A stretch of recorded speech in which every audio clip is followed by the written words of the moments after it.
ಆಗ್ಲೂ ಜಾಸ್ತಿನೇ ಜವಾಬ್ದಾರಿ ಇಟ್ಕೊಳ್ಳೋದು ಸರ್. ಹ್ಞೂ ಇಲ್ಲ ಅದ್ರ ವಯಸ್ಸೇನು ಅಲ್ರಿ ಸರ್, ಒಬ್ರು ಚಿಕ್ಕ ವಯಸ್ಸಿನಲ್ಲಿ ಮಾಡ್ತಾರೆ, ಒಬ್ರು ದೊಡ್ಡ ವಯಸ್ಸಿನಲ್ಲಿ ಮಾಡ್ತಾರೆ ಅಷ್ಟೇ. ಮೇಡಮ್ ಏನು ಹೇಳ್ತಾರೆ ಮೇಡಮ್, ಮಗವರು ಶಾಸಕರಾಗಿ ಆಯ್ಕೆ ಆಗಿದ್ದಾರೆ?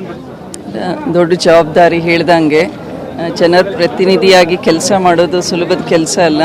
ಯಾಕಂದರೆ ನಾವು ಏನೇ ಒಳ್ಳೆ ಕೆಲಸ ಮಾಡಿದರೂ ಕೂಡ ಲೆಕ್ಕಾಚಾರ ಬೇರೆ ರೀತಿಯೇ ಆಗುತ್ತೆ ಗೆಲ್ಲುವಾಗ. ಸೊ ಅದರಿಂದ ಇವತ್ತು ಸಮರ್ಥ ಕೂಡ ಪ್ರಾಮಾಣಿಕತೆಯಿಂದ ಮತ್ತು ಜನಾನುರಾಗಿಯಾಗಿ ಕೆಲಸ ಮಾಡ್ತಾರೆ. ಅಪ್ಪಾಜಿಯವರು ಏನು ಮಾರ್ಗದರ್ಶನ ಮಾಡಿದ್ದಾರೆ, ಅವರನ್ನು ನೋಡಿ ನೋಡಿ ಕಲ್ತಿದಾರಲ್ಲ ಸಮರ್ಥ. ಜೊತೆಗೆ ಇಲ್ಲಿರುವಂತಹ ಎಲ್ಲ ಲೀಡರ್ಸ್ ಕೂಡ ಸಮರ್ಥ ಅವ್ರ ಜೊತೆಗೆ ಓಡಾಡಿದ್ದಾರೆ ಸುಮಾರು ವರ್ಷಗಳಿಂದ. ಆದ್ದರಿಂದ ತುಂಬ ಸಂತೋಷ ಆಗ್ತದೆ. ದೊಡ್ಡ ಜವಾಬ್ದಾರಿ ಸರಿಯಾಗಿ ಮಾಡ್ಕೊಂಡು ಹೋಗ್ತಾರೆ ಅಂತ ವಿಶ್ವಾಸ. 224 MLAಗಳಲ್ಲಿ ಅತಿ ಹೆಚ್ಚು ಕಿರಿಯ ಶಾಸಕರಾಗಿ ನಿಮ್ಮ ಮಗವರು ವಿಧಾನಸಭೆಗೆ ಎಂಟ್ರಿ ಕೊಡ್ತಾ ಇದ್ದಾರೆ, ಏನು ಹೇಳ್ತೀರಿ?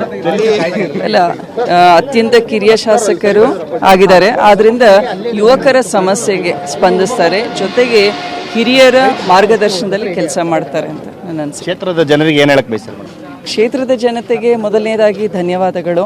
ಮತ್ತು ಅಪ್ಪಾಜಿಯವರ ಭದ್ರಕೋಟೆ ಆಗಿರುವಂತಹ ಕಾಂಗ್ರೆಸ್ ಕೋಟೆನ ಇವತ್ತು ಸಮರ್ಥಿಗೆ ಅವರು ವಿಶ್ವಾಸದಿಂದ ಕೊಟ್ಟಿದ್ದಾರೆ. ಸೊ ಸಮರ್ಥ ಕೂಡ ಒಳ್ಳೆ ಕೆಲಸ ಮಾಡ್ತಾರೆ ಅಂತ. ಕಾಂಗ್ರೆಸ್ ಭದ್ರಕೋಟೆಯನ್ನಾಗಿ ಉಳಿಸ್ಕೊಳ್ಳಲು ಸಾಕಷ್ಟು ರೀತಿಯ ಶ್ರಮ ಹಾಕಿದ್ರಿ.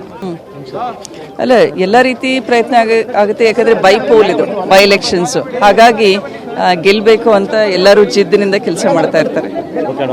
ಇದಿಷ್ಟು ಕೂಡ ಪ್ರಭಾ ಮಲ್ಲಿಕಾರ್ಜುನ್ ಅವರ ಮಾತಾಗಿರ್ತಕ್ಕಂಥದ್ದು. ಕ್ಯಾಮ್ರಾ ಪರ್ಸನ್ ಸಿದ್ದು ಜೊತೆ ಸಂತೋಷ್, TV5 ದಾವಣಗೆರೆ.